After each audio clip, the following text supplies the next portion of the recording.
Бул жөнөкөй турак жайдагы генератор эмес. Эмдөө борборунда электр энергиясы өчкөн учурда дары-дармектерди тийиштүү температура менен камсыздап турат. Бул жерде вакциндерди сактоочу кампа болуп эсептелет. Ошо биз аэропорттон алып келгенден кийин ошо складка биз вакциндерди температуралык режимде сактоо боюнча бул кампага алып кирип эметебиз. Эмдөө каражаттарынын ар биринде температуралык индикаторлор жайгаштырылган. Алардын өңүнө карап дары-дармектердин абалын көзөмөлдөшөт. Могу сырткы куруктун ичиндеги түскө окшоп кетсе, бул уже вакцина жараксыз болуп эсептелет. Жалпысынан алганда эмдөө каражаттары заманбап шарттарда сакталат. Ага жараша сапаты да шайкеш келиши шарт. Ага карабастан акыркы күндөрү эмдөөдөн баш тарткан учурлар көбөйүүдө дейт эмдөө борборунун жетекчиси. Акыркы мезгилдерде ушу биздин республикада диний көз караштагы адамдар ушу туура эмес маалыматтарды таркатып атат да. Мына жакында эле ушу Манас жаңырыгы телевиденияден Чубак ажы дагы чыгып сүйлөп, ушу суроо жооп кое берип, ушу эмдөөдөн баш тарткыла дегендей дебиз кылып атыптыр. Бул маселе боюнча азыр иштеп атабыз. Канча он болдуңар? 15. Саламаттыкты сактоо министрлигинин эмдөө графигине байланыштуу ымыркай төрөлгөндөн кийин 24 сааттын ичинде сарыктын Б түрүнө каршы биринчи эмдөөнү алат.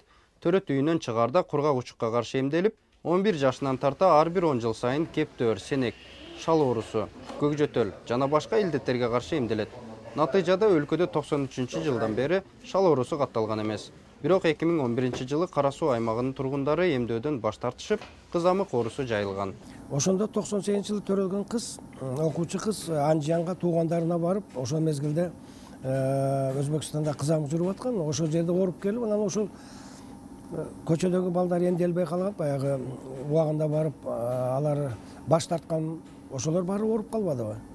Анын жыйынтыгында 90 миңге жакын баланы эмдөөгө туура келген. Мындай кырдаалдын чыкпашы үчүн педиатрлар ар бир энеге түшүндүрүү иштерин жүргүзүүгө аракет кылышат. Мисалга эмдөөгө чейин кандай чараларды көрүү зарыл? Супрастин деген дарынын бирөөсүн 4кө бөлүп, бирден бөлүгүн беребиз 3 күн алдына.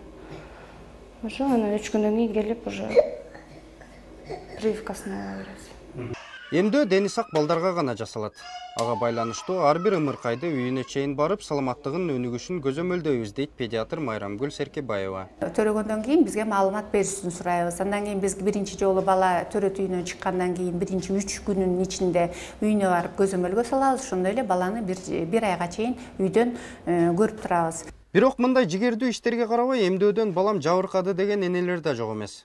Кичинекей Артем 9 айлык, бирок баспайт, сүйлөбөйт.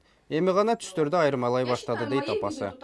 Натальянын айтымында уулунун экинчи эмдөөгө алып барганда дене табы 38 градуска чейин көтөрүлгөн. Анын кесепетинен наристе толук майыптыкка кабылды. Я вызвала скорую, но мен тез жардам чакырсам, эмдөөдөн кийинки дене табынын көтөрүлүшүнө биз барбайбыз деп келишкен жок. Педиатрга кайрылсам, дене табынын көтөрүлүшү коркунучтуу эмес деди. 3-чү күнү дене табы 38ге чыкканда ичеги оорусуна чалдыгыптыр деп инфекциялык бейтапканага чакырышты. Андан кийин 3-чү клиникага жаттык. Учурда үйдө кымбат баалуу дары-дармектер менен дарыланып жатабыз. Аны менен эмдөөдөн баш тартууга тыюу салуучу мыйзам жок. Бир гана профилактикалык иш-чараларды каалабаган жарандар кат түрдө республикалык эмдөө борборуна кайрылуулары шарт.